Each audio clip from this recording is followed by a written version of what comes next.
Do I look like I have a disease or something with this stupid eye?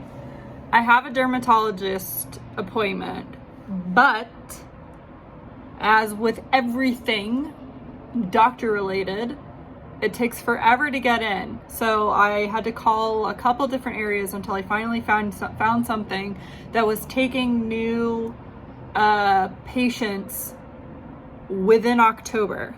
So I got like an appointment in like at the end of the month, which isn't that long from now, but it's like, will this be gone? And at that point, will it be, there's no point?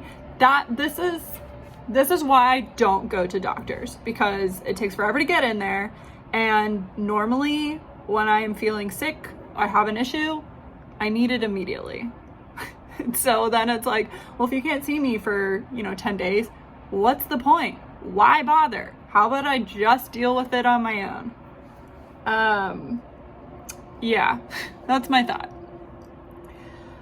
Rather than talking about negative things like my eye and work, I've been seeing people post about how they're packing for Rhinebeck. Oh, it's making me so excited to pack for Rhinebeck.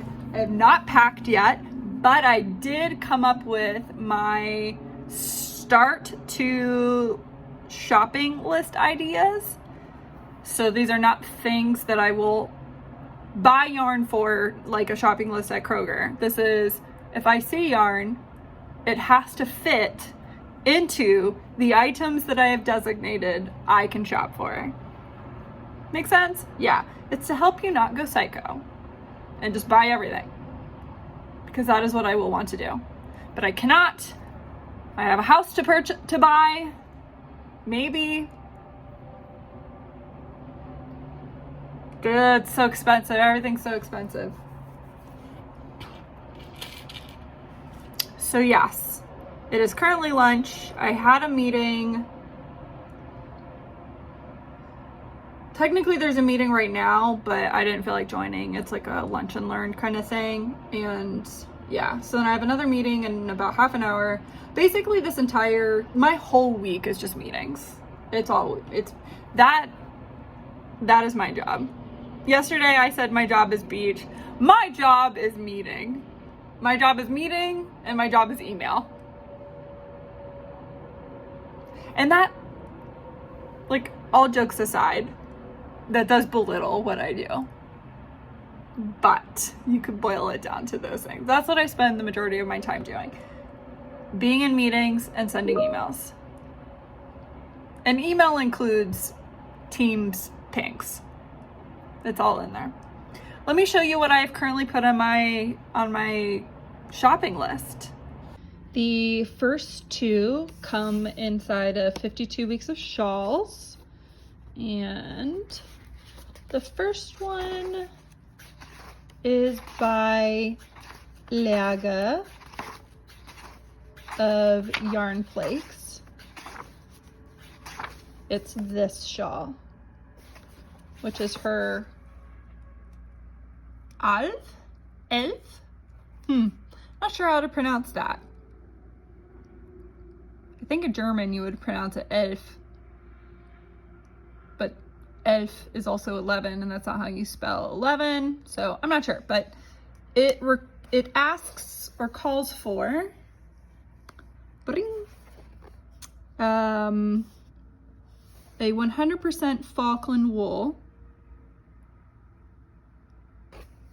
one skein, and then there's so there's two skeins of that, and then there's a 100% Corriedale, like 3 skeins. So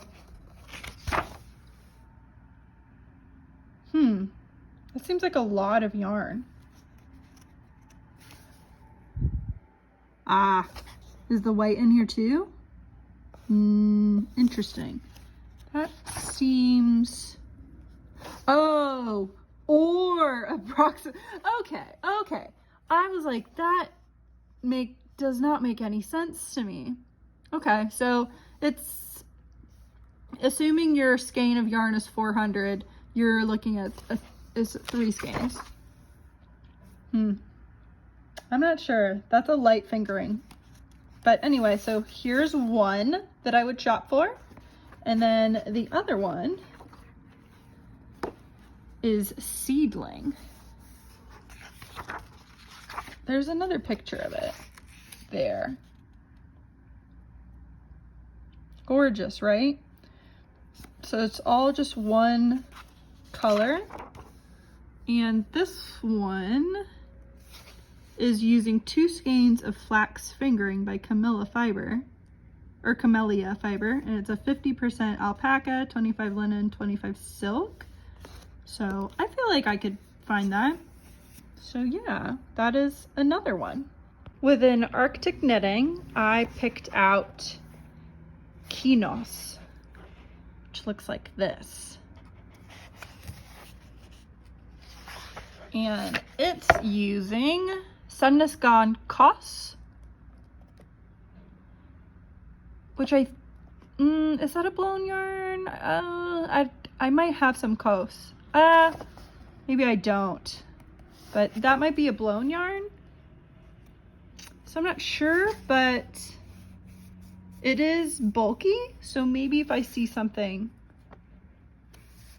I'm not sure, but I love this sweater, so put that on the list. Hint of Joy, I thought about putting this guy on my list, but I opted instead for foliage. I feel like this could be a beautiful in indie dyed yarn.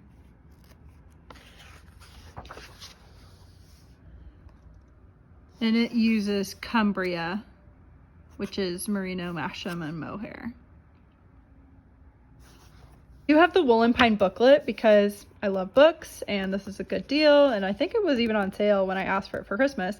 But the one that I want to do is broadleaf. Oh no, don't look at my passwords.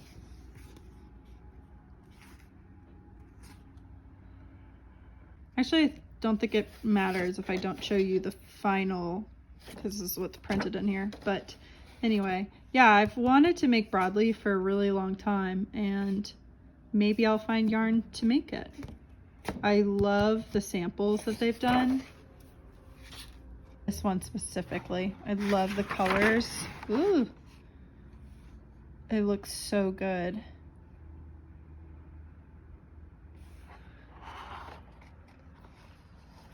And they use Spun Right Round Classic Sock plus mohair silk. Within this edition of Amarisu, I think this is the only one I have, there is a shawl that I wanted. Oh, right here. This one. This is the reason why I bought the book. So, Madara. It does use La Petite Lamb's Wool from Bichet Bouche. I think that's how you pronounce it. No one ever says Biches Ibouches, so I think it's Bichet Bouche. I don't speak French, even though my last name is French. Anyway, so yeah, this is on my list. And lastly, from the Urban Knit book, did I put the little thing? Yes, I did. Herma. This is holding 2 mohair strands together, silk mohair, so I thought this would be perfect to shop for. And then the last thing I have on my list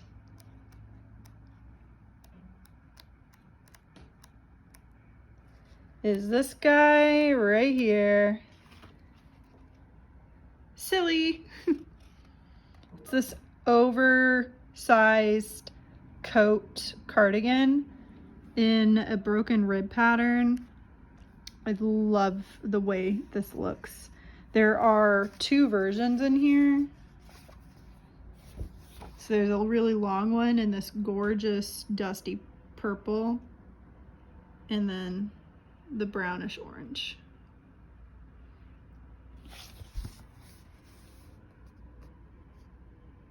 So pretty.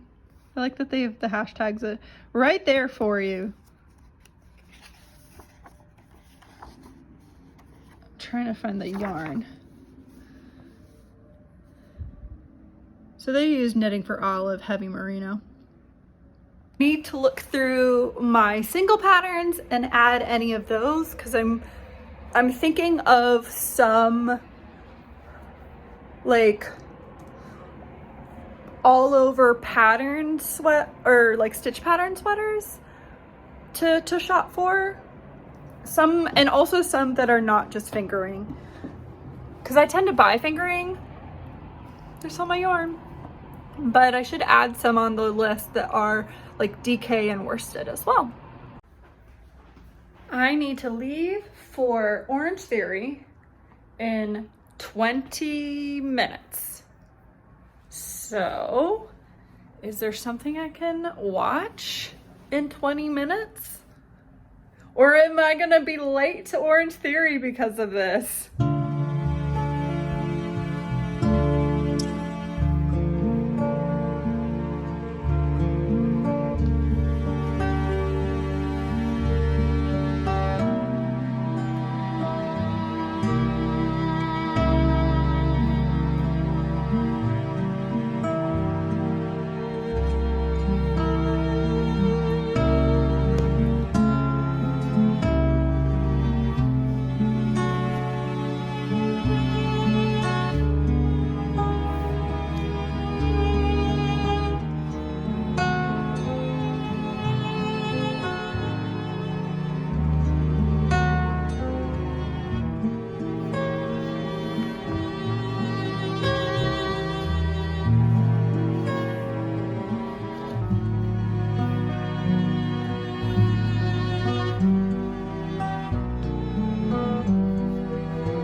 So last week when I got my oil changed, they didn't put this back correctly and it just fell while I was driving.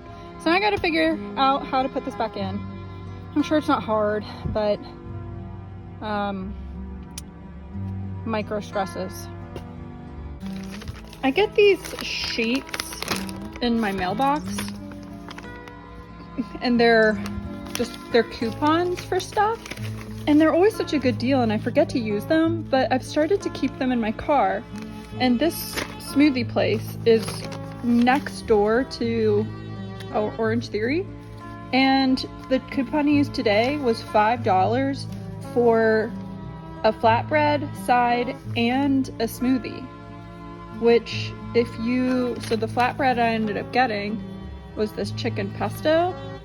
And that's like, I think this is $7 and the smoothie is $6. So right there, both of those, like each of those items alone is more money than what I just spent. So, and I got chips and the flatbread. And here's the smoothie, right? Like that's a big smoothie. That's a really good deal.